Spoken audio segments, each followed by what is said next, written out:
علیکم و علیکم سلام. ما در نزدیکا رفتم به حج عمره.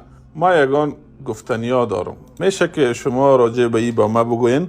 ما دیدم که بسیاری از خدمات از اونجا که در حج انجام میشه، مثال امنیت خوب گرفته میشه، مثال خوب صفایی میشه، گاردا استاده می باشه، بعضی وقتا روی خشن می داشته باشن و بسیار وقتا روی خوب دارن. یک مشکل دیگه می است که اونجا هتل‌ها بسیار قیمت می باشه دیگه. من نمیفهمم که چرا تو می باشه.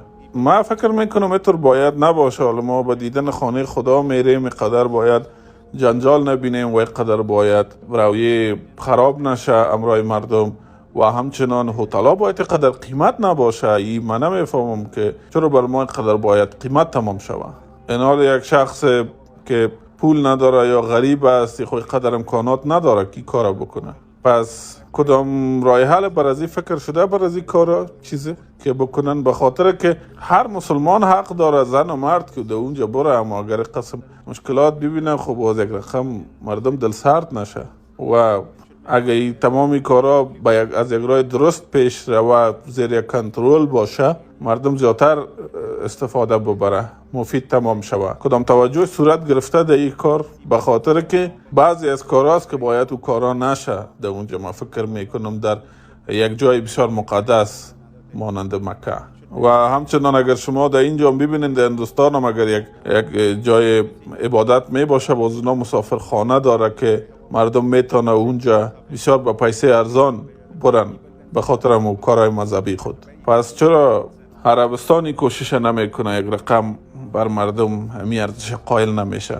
برادر ما سوال کردن که اینا رفته بودن به عمره و دیدن که هتل بسیار قیمت بوده.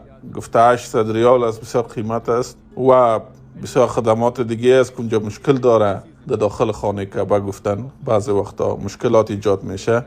بیادر ما باید بگویم یک چیز.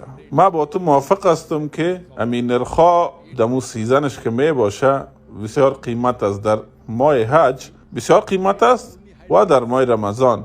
در این دو وقت امین نرخا بسیار بلند می باشه و از این وقت است که بسیار زیادی از مردم میایه به مکه و مدینه.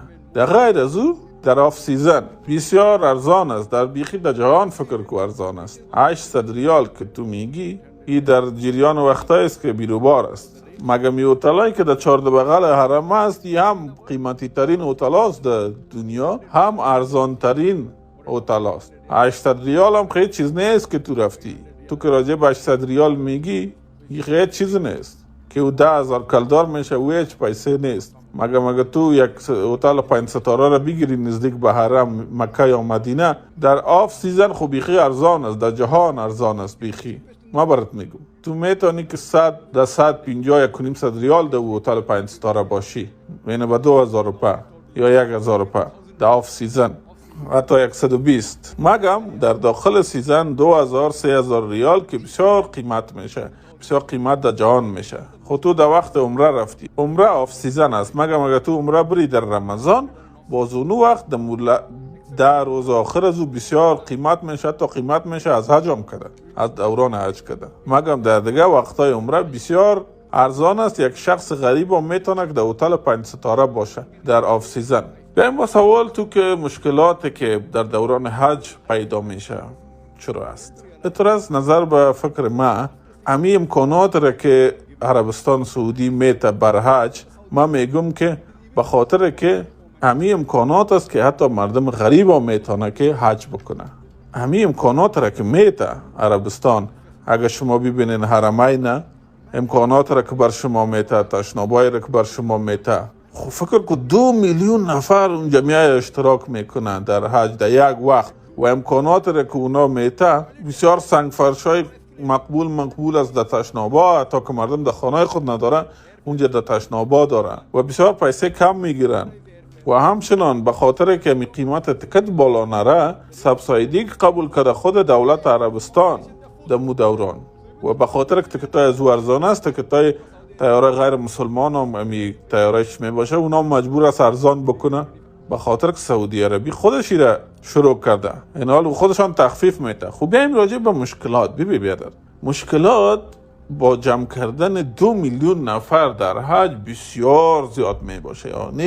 یعنی یک جمع شدن بسیار بزرگی از مردم در حج 2 میلیون نفر در یک وقت بسیار بسیار مشکل است. خب بخوای نخوای بسیار مشکلات میایه. اما وقتی که این بر غربی ها گفته شد که 2 میلیون نفر آمد در اینجا و مشکلات فیصدیش بسیار کم است، 1% و مشکلات فیصدیش بسیار کم است، به زیر 1% میرسه این مشکلات، اونا هیچ باور نمیکردن، میگفتن نه یک جای 2 میلیون نفر جمع شوه به خاطر یک کار یک چند هزار نفر خب میموره حتما. یعنی بیخی گپ مردن است، گپ بسیار گپای کلان، مردم زیر پای میشه، مردم میموره، مردم مریض میشه، مردم بی آب میمونه، مردم بی نان میمونه، بسیار جنجالای کلان میشه. اما به فضل خدا که در عربستان این فیصدی قدر پایین است با می کوششایی که میکنه دولت عربستان، پلیس عربستان، پلیس حرمین،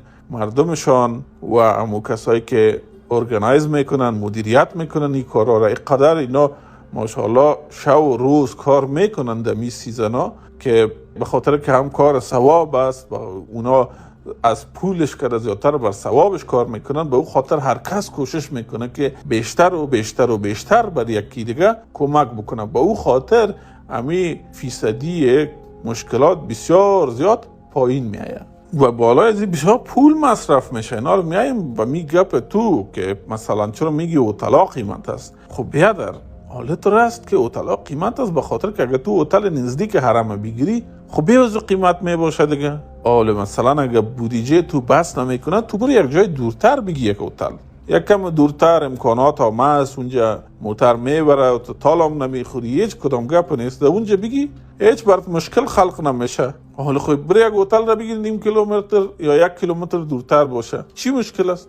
و امکانات را که داخل داده حکومت عربستان، تو صبح تا شام هم داخل حرمین باشه، هیچ برات مشکل خلق نمیشه. اوتل تا دور بگی، تناشه و برو خوشو.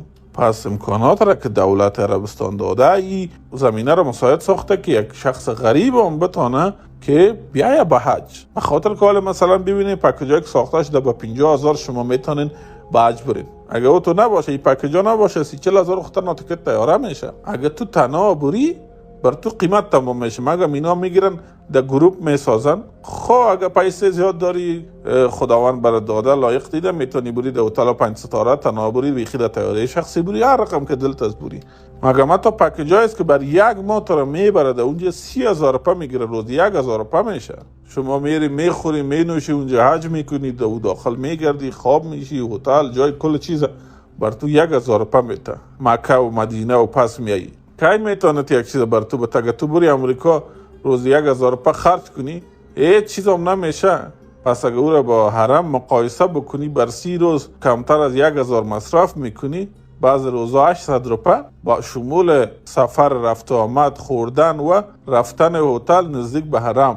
و اینما تو ارزان ترای 600 تا روزش 800 روپیه تمام میشه. پس 600 روپیه بر یک روز هیچ چیز نیست در یک تو بری به یک کشور خارجی.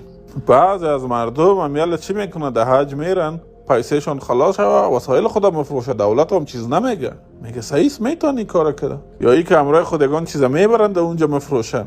پس بعضی از مشکلاتی که میایه بر چند میلیون نفر در یک وقتی کار میکنن، این مشکل